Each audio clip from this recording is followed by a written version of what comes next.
अगर व्यक्ति के अंदर उम्मीद जिंदा है तो यूँ समझो कि वो व्यक्ति जिंदा है। उम्मीद अपने लक्ष्य को पाने की, उम्मीद सकारात्मक रहने की, उम्मीद जीवन में कभी भी कुछ भी अच्छा है जो हो जाएगा, ये उम्मीद जिसके अंदर जिंदा है वो आदमी है जो जिंदा है।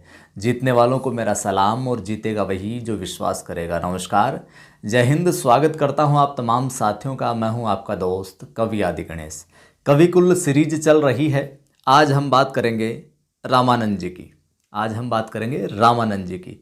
रामानंद जी के जीवन के विषय में, इनका जन्म कब क्या हुआ, इनके रचनाएं कौन कौन सी है, इनके विषय में कुछ और महत्वपूर्ण बातें जो परीक्षा में पूछी जाती है, इनके शिष्य कौन कौन से रहे और किस प्रकार की इनकी भक्ति भावना रही, कौन सा इनका संप्रदाय था, वो तमाम चीज़ें हम रामानंद जी के विषय में है जो आज देखेंगे।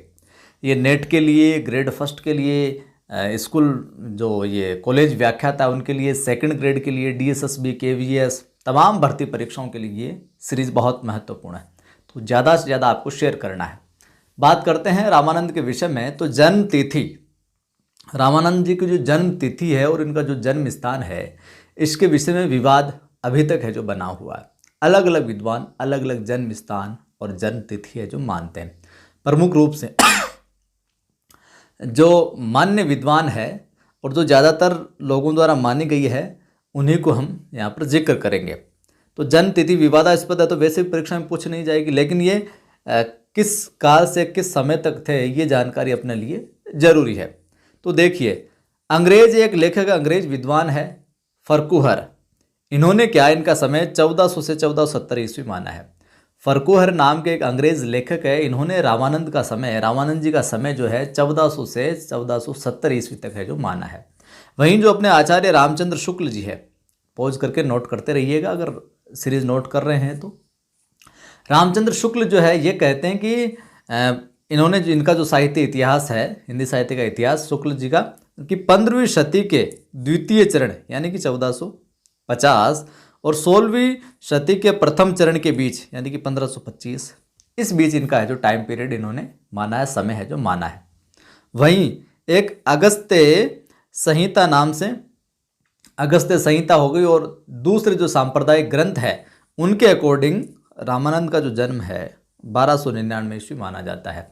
तो परीक्षा में अगर अंग्रेज लेखक फर्कुहर अगर नाम देकर पूछा जाए तो आपको 1400 से 1470 ईस्वी मानना है। और कहीं भी आप PhD वगैरह रिसर्च के अंदर है और कहीं भाषण दे रहे रामानंद के विषय में, तो भी आपको ये 2-3 चीज़ें कोट करोगे तो आपका जो भाषण है वो बहुत प्रभावी हो जाएगा, जो आपकी रिसर्च है, जो आपका लेख है वो और प्रभावी हो जाएगा। देखिए, 1400 से 1470 ईस्वी अंग्रेज लेखक फर्कुहर। शुक्ल जी ने अपने 15वीं शती 1450 से 1525 के बीच, और अगस्त्य संहिता जो है इसके अंदर रामानंद का जन्म 1299 ईस्वी है जो माना गया है। और जन्म स्थान प्रयाग, कान्यकुब्ज ब्राह्मण परिवार में माना जाता है। जन्म स्थान कहाँ हुआ कि प्रयाग में होता है। कान्यकुब्ज ब्राह्मण जो परिवार है उसके अंदर होता है। अगस्त्य संहिता में ही रामानंद के पिता की बात जो आए तो रामानंद के पिता का नाम पुण्य सदन, पिताजी का नाम पुण्य सदन और माँ का नाम सुशीला है जो कहा गया। किसमें? अगस्त्य संहिता के अंदर ही पिताजी का नाम पुण्य सदन मिलता है और माँ का नाम सुशीला मिलता है अगस्त्य संहिता में। गुरु, दीक्षा गुरु जो है इनके वो है राघवानंद जी। कौन है? राघवानंद जी। रचनाएं पूछी जाती है कई बार इनकी कि रामानंद की निम्न में से रचना नहीं है या यह रचना किसकी है। तो प्रमुख रूप से रामार्चन पद्धति, श्री रामार्चन पद्धति, यह संस्कृत में लिखी गई है। ध्यान में रखना, पूछा लिया जाए किसमें तो ये लिखी गई है किसमें? संस्कृत में। रामार्चन पद्धति संस्कृत में। श्री राम आरती, तो पहली श्री रामार्चन पद्धति होगी, दूसरी श्री राम आरती होगी, तीसरी योग चिंतामणि, श्री हनुमान आरती, वैष्णव मताब्ज भास्कर, ये भी संस्कृत में, और राम तारक मंत्र, राम रक्षा स्तोत्र। विशेष तौर से इनकी श्री रामार्चन पद्धति और वैष्णव मताब्ज भास्कर ये प्रसिद्ध है जो रही है। तो इन दोनों को जरूर आप ध्यान में रखना, श्री रामार्चन पद्धति और वैष्णव मताब्ज भास्कर, श्री हनुमान आरती, राम तारक मंत्र, राम रक्षा स्तोत्र, श्री राम आरती, योग चिंतामणि, ये इनकी रचनाएं रही है। ठीक है। भक्ति की बात आए तो दास्य भाव पद्धति को अपनाकर इन्होंने राम की उपासना की। दास्य भाव पद्धति को अपनाकर राम की उपासना करते हैं। नाभादास, ये परीक्षा में सवाल पूछा जा सकता है कि दशदा भक्ति का आधार कहकर पुकारा है। किसको पुकारा और किसने कहा?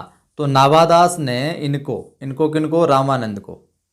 नाभादास ने रामानंद जी को दशदा भक्ति का आधार कहकर पुकारा। और क्यों पुकारा है? क्योंकि उन्होंने कुल 10 प्रकार की भक्ति पद्धति का है जो विवेचन किया था। ठीक है। और नाभादास जी की एक रचना है, कौन सी? भक्तमाल। कई बार पूछा जाता है इसके विषय में। भक्तमाल के अंदर रामानंद के 12 शिष्यों का उल्लेख किया है कि रामानंद जी के कितने शिष्य थे? प्रमुख रूप से, मुख्य रूप से तगड़े वाले, पक्के वाले 12 शिष्य थे। ये कौन कहता है? नाभादास जी कहते हैं अपनी रचना भक्तमाल के अंदर। और कौन कौन से?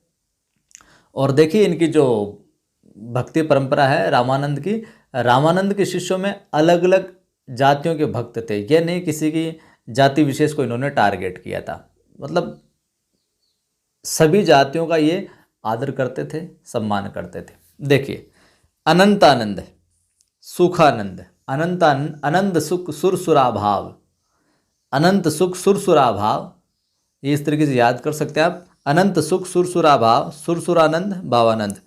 नरहरियानंद, कबीर जुलाहा थे।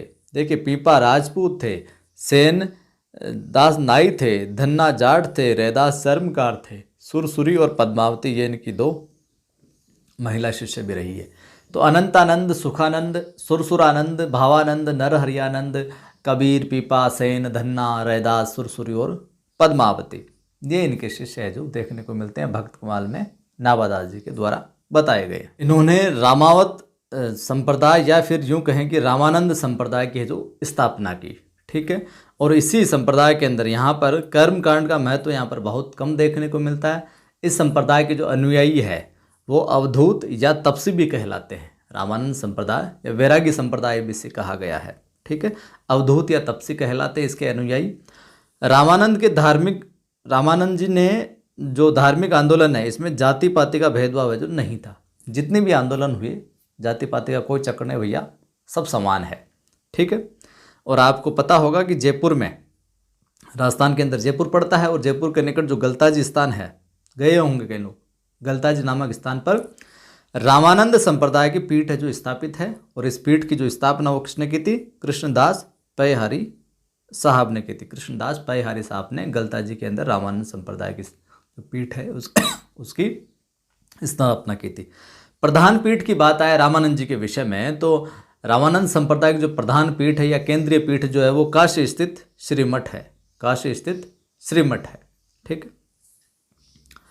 आचार्य रामानंद, देखिए कबीर के विषय में आपको पता है कि वो सुबह सुबह रामानंद जी स्नान ध्यान करने जाते थे, तो जो बावड़ी सी बनी हुई थी वहाँ पर वो कर रहे थे, तो अंधेरे के 4 बजे चले गए। कैसे? जैसे रामानंद जी का पैर अपने लग जाए तो वो गुरु है जो बना ले अपने को। तो कबीर साहब क्या किए, सुबह चले जाते हैं। तो ये भी इनके विषय में बड़ा प्रसिद्ध है, इतना महत्व था इनका। आचार्य रामानंद का काशी जैसी विद्वानों एवं महात्माओं की निवास भूमि, मतलब काशी में विद्वान और महात्मा रहते, उस भूमि में इतना महत्व था। और ये इसी बात से सिद्ध हो जाता है, किस बात से? कि महात्मा कबीरदास जी ने उनके चरण जो है वो धोखे से अपने हृदय पर ले लिए थे और उनके मुख से राम नाम को है जो गुरु मंत्र मान लिया था। जैसे ही रामानंद जी के पैर है जो कबीर साहब के लगे, तो रामानंद जी को लगा कि यार ये किसके पैर लगे? राम राम राम राम राम, प्रभु ये क्या हो गया? तो वही शब्द है जो अपने जीवन में उतार लिया, राम नाम को जो गुरु मंत्र है जो मान लिया था। इतनी महत्ता थी इनकी। ठीक है। तो ये थे रामानंद जी और इनकी प्रमुख बातें क्या क्या कुछ थी वो हमने देखा। पीठ देखी, इनकी रचनाएं देखी हमने, इनके जो शिष्य है उनको देखा। और अपनी जो एप्लीकेशन है नवसृजन क्लासेज नाम से, डिस्क्रिप्शन में लिंक मिल जाएगा। प्ले स्टोर पर आप सर्च करोगे क्या? नवसृजन क्लासेज। तो यहाँ पर अपना फर्स्ट ग्रेड का सुपर 100 बैच चल रहा है। फर्स्ट ग्रेड हिंदी का सुपर 100 बैच चल रहा है, तो उसको आप ज्वाइन कर सकते हैं। जितना जल्दी जुड़ोगे, यूँ कहें अपनी तैयारी को उतना बेहतर है जो बना पाओगे। जो अभी से लगेगा तैयारी में, भैया यकीन मानिए वही लगेगा सरकारी में। ठीक है। तो अच्छा लगा है तो फिर लाइक कर दो, शेयर कर दो। पहली बार देखने वाले साथी चैनल को सब्सक्राइब कर बेल आइकन क्लिक कर लो।